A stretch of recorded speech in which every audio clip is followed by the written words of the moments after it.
day, everyone. Matthew Barry is my name. I'm the International Coordinator of Registered Leaders Club. And we'll be looking at some few things. And what we're looking at is actually a response to one of the questions, on our page. How would the youth be relevant in politics, public leadership, and governance? Now, when the question came, my first response to it is, how are the youth being relevant in medicine? How are youth relevant in what? In engineering sector. The same way, the same procedure, the same process. Because when it comes to politics as a profession, we must look at it as a profession. What do you do to be relevant in your profession? You must be aware of the industry, the sector you are.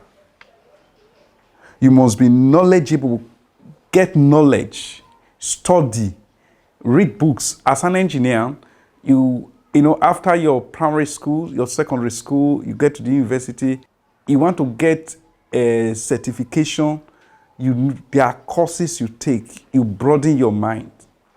Same way in politics, same way in public leadership. You must be aware of the sector you are.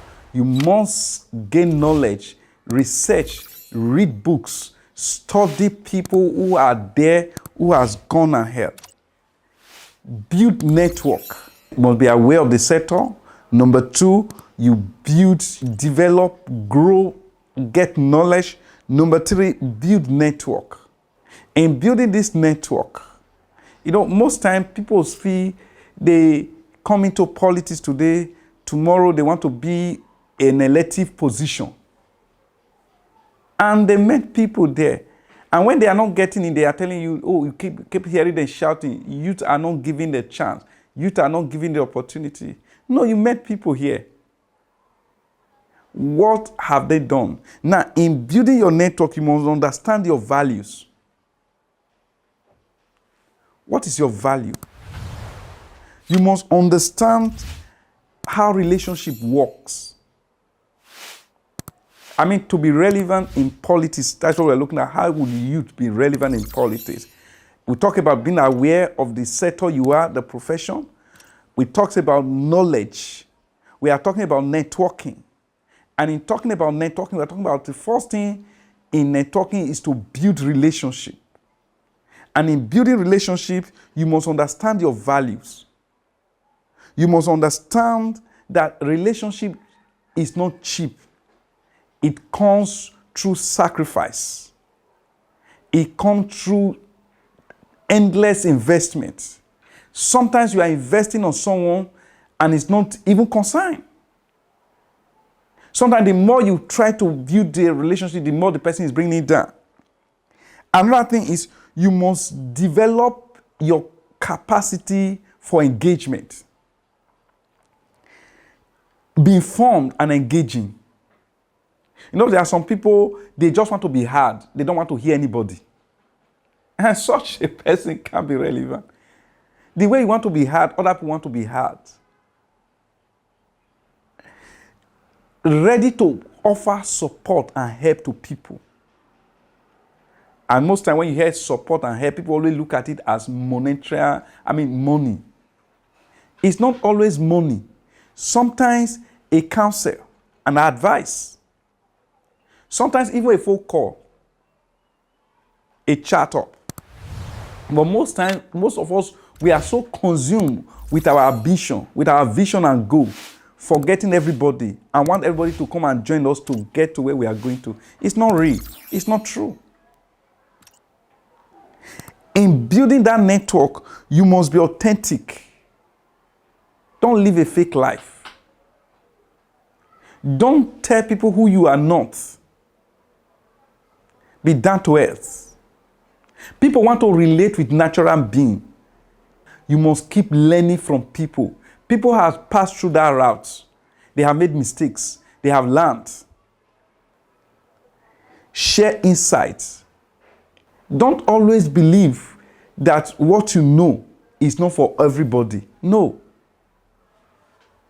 Build network. Open up to feedback. A lot of people, they hate being told or they hate feedbacks. You want to be relevant? These are things you put together in building your network.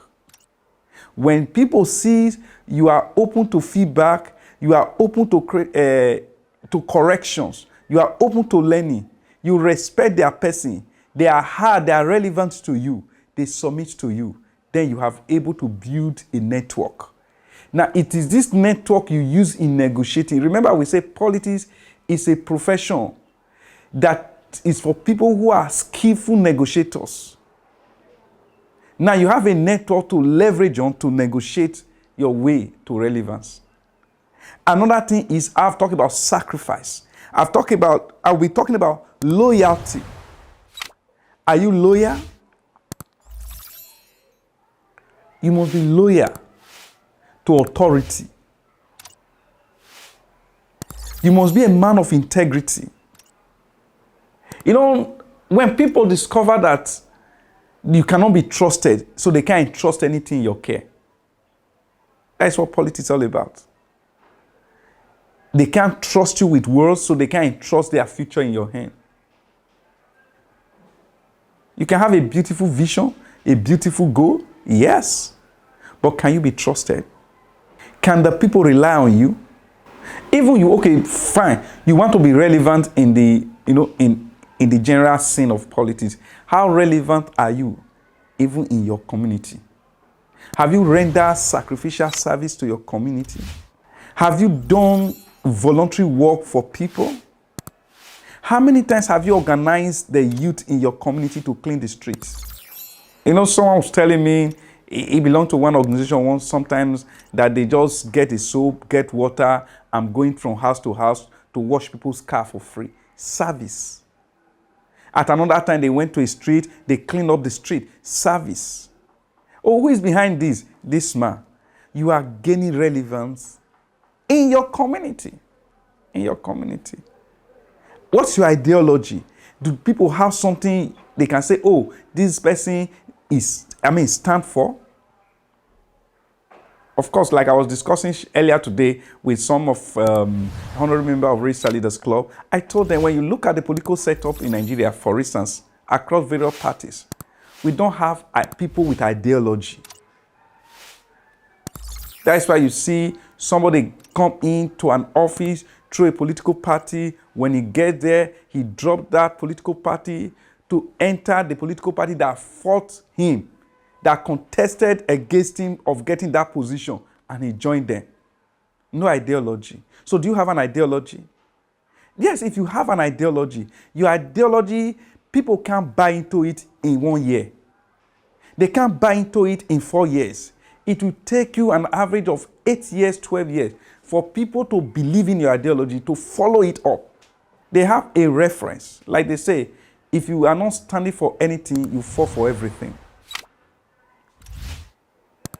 Do you have a value? I said earlier, build a strong value system. When you put these things together, you become at least a complete person that can be trusted, that can be entrusted with the life and resources of the people. And that is where relevance comes. And after all of this, you also have to be involved. You have to be involved. A lot of people in their rooms, especially we generation, in our front of the media, in the room, we want to be relevant in politics. No, get involved. I talk about awareness. Do you know the name of, the ward you belong to? Get involved. Know the word. Attend ward meeting. Of course, you can't start today and have your own political party. Look at the political parties that are already existing. Does anyone have an ideology of value or principle that resonate with yours? If not, then start your movement. Let your movement continue for a while. And at least, if you are consistent in pursuing this your vision, in 8 years, you have people who believe what you believe. Then it go out like a wildfire. That's where the area of network across board comes in. Everyone is born to lead, like we said in Rista. But not everyone can deliver good and effective leadership until it's trained. Rista Leaders Club is once again inviting you to subscribe with our YouTube channel, register as members. It is free, where you can be trained, you can be informed, you can be taught how to get involved and how to take your place. Don't join them out there to say, oh, the youths are not giving chance, opportunity. Of course, nobody gives you opportunity. Don't forget, it's part of our slogan in Rista, there is no vacancy in any way when it comes to leadership, but every leadership position is vacant. It takes people who understand how to get it that got it. Thank you for staying with us this time. Till we come your way next time. God bless you. Restart.